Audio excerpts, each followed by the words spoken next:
Right, so this is PSA recap. Good morning, good afternoon, good evening sa ating mga viewers, and today we will be generating yung watch list, no, that we should be watching for the next week, no. So generally the market's good, and let's see, no, kung ano yung mga stocks na dapat nating bantayan, and overall maganda naman yung market. So again, anything I would say at this point in time, pwede at pwede ring hindi mangyari. So again, final decision should rest upon yourself, no. So yung mga sasabihin ko, this is for idea generation, watch list, and probably another set of eyes, no, para sa mga stocks or another angle, no, ng pagtingin sa market. And pwede mo tong gawing confirmation or probably, no, to challenge yung ideas mo rin, no.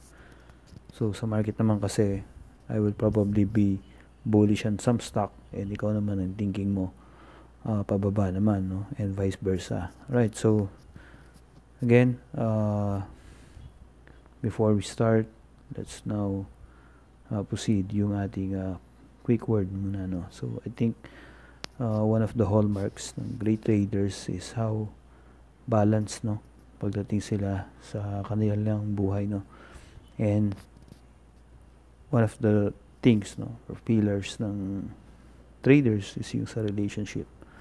And since most of my viewers are probably 80 to 85% male, I think tama lang na share natin tong verse na to, which is again very very timely, and this comes from 1 Peter chapter 3 verse 7.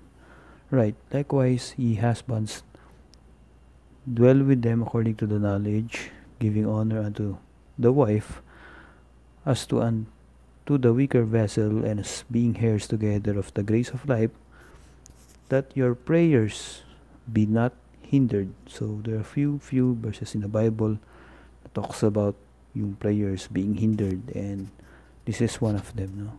Probably you are disrespecting your wife or your other half. I think this goes to show, no, kung gaano kaseryoso yung Diyos pagdating sa husband and wife relationship. And I think, no, for singles as well, and this shall be, no, a good reminder to all of us, no. And again guys, no, so sa trading ganun din naman, no? Whatever you are doing in your life, or paano mo inaakto yung buhay mo, may spill over yan, no. And you cannot trade profitably and consistently if you have all sort of problems, no, especially sa family, and that is a fact. Alright, may mga ilan na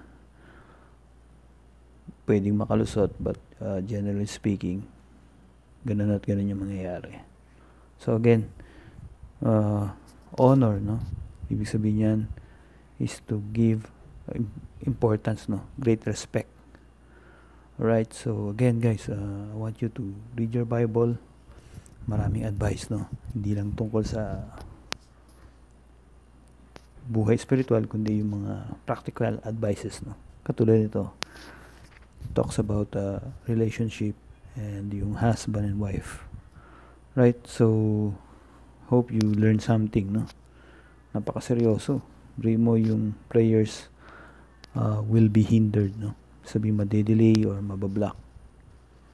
And hopefully you are able to gain something.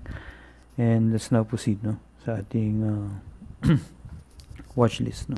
So again, yung sasabihin ko, this may not or may happen, and as always, like yung sinasabi sa inyo, we are just playing with mere probabilities, no. Again,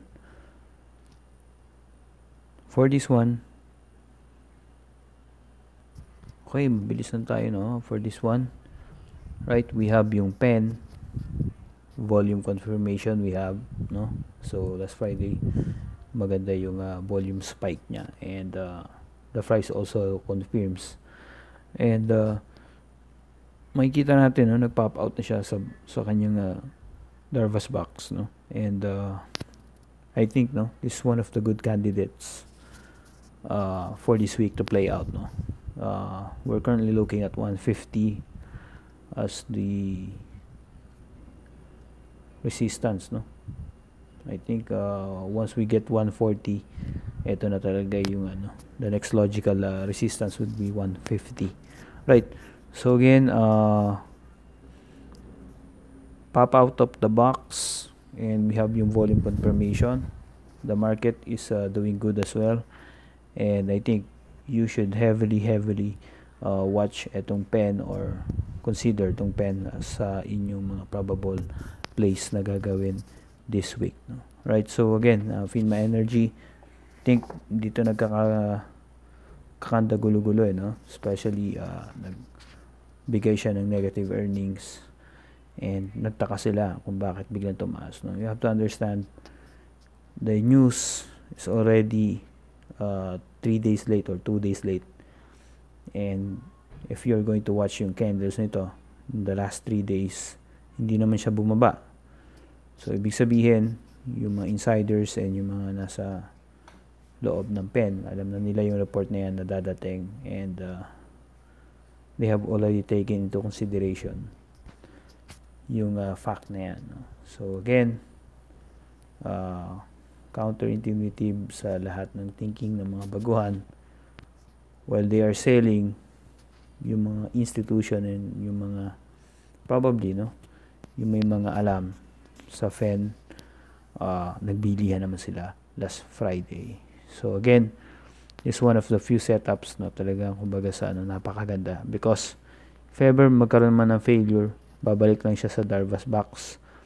But with the way the probability are stocks, no, ibig sabihin malaki yung chance na it would break out itong PSEi Energy. I think Friday was the first day. If this would be a classic 3-day strike, malaki-laki yung itatakbo ng PSEi Energy, no. So again, looming background would be AC Energy, no. I think is in the talks. Wala pa namang official disclosure, but yun ang talagang nagpapaganda rito sa FEN, no. So again, consider this one. Next on our watch list, again, one of the few stocks na nag-consolidate, probably nag-pop na rin. We have the price confirmation currently closing at 169, and dito siya nag-consolidate, no, around 160 164 area. Naglaro-laro lang yan for how many weeks, and last Friday, no, given na yung market is maganda, finally nag-pop na rin siya dun sa sa consolidation niya. I think this mini consolidation, and again, we're currently looking at, no, probably a swing up to 2 peso, and I think the market is permitting us to do that, no. And maganda rito sa FEN and beta, maganda yung niya, yung pinanggagalingan niya, how the price consolidates, and looks like they are breaking from their previous consolidation, and magandang pasukin, no, for the meantime, no. So again, huwag ka naman mag all in, given with all as always, no, be on the defensive side of things, and do not let one trade to wipe you out, no, kasi anything can still happen, no? Right, so again, put this on your watch list, etong Vita as well. And let's now move on, no, sa ating isa pa sa mga watch list. I think this is one of the badly beaten stocks right now, but we have a bounce point, no, mabilisan lang, and I think ng Wednesday, if hindi nyo na nakita to, there's a chance, no, there's a good chance na it might close out around 290, no, and 280 area with the way things are going, and lalaruin nyo lang to, no, for a quick profit. I think intraday much better, and if not, itong Monday, no, yun lang muna, initial, and mukhang may bounce ng konti rito, no, and we're really biased na sana it would consolidate dito sa 290 before proceeding, no? And again, we don't know, it might even close above the 290, no? If talagang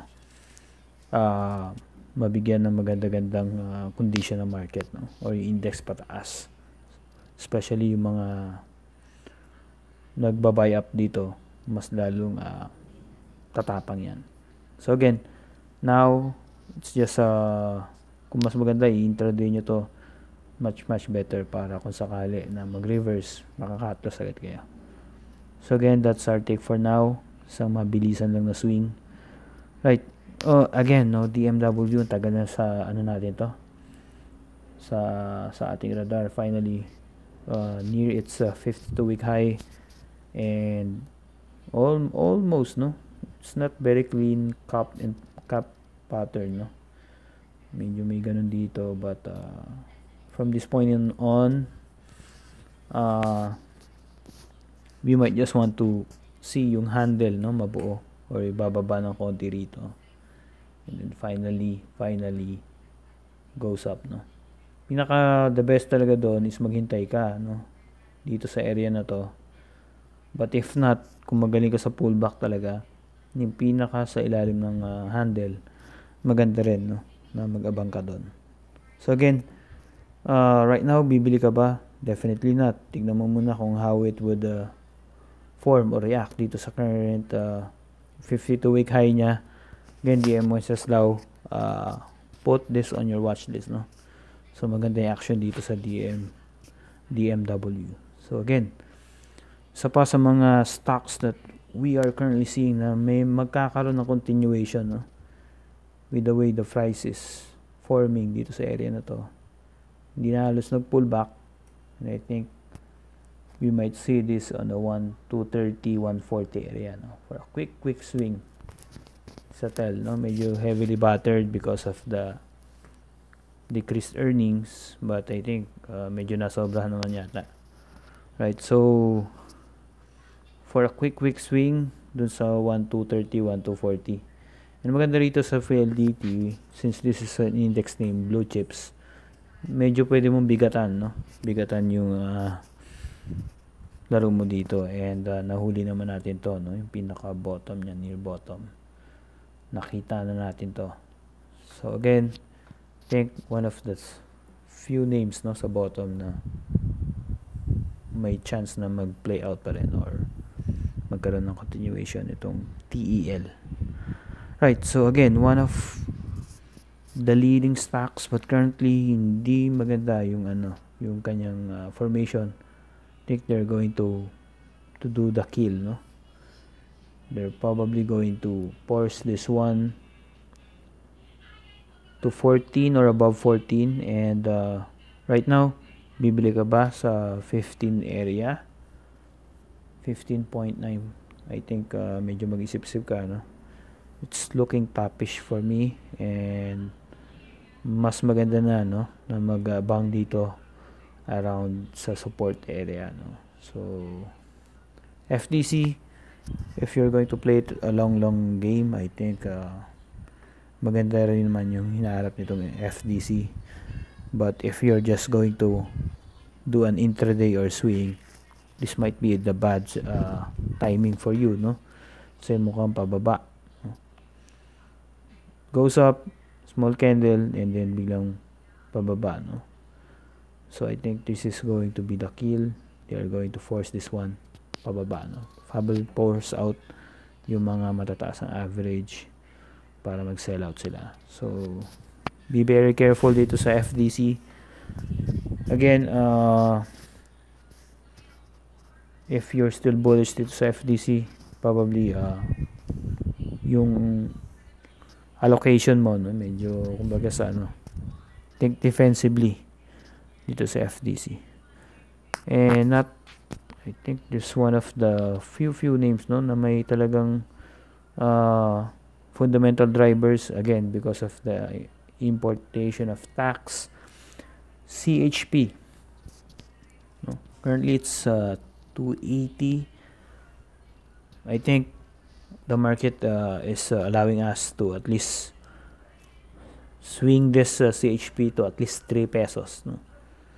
So you could see, no, even though yung market for the last 2 weeks, no, 2 weeks ago medyo mahina, CHP didn't go down that much, and that is one of indication na kumbaga sa may following, no, tong CHP, no. I think the market is allowing us, no, to at least swing the CHP kahit sa minimum natin na 3 pesos, no. If maganda-ganda pa rin talaga bigayan and it break yung 3 pesos, so much better, no, because ang next na nakikita natin dito would be around 330, 340 na, no.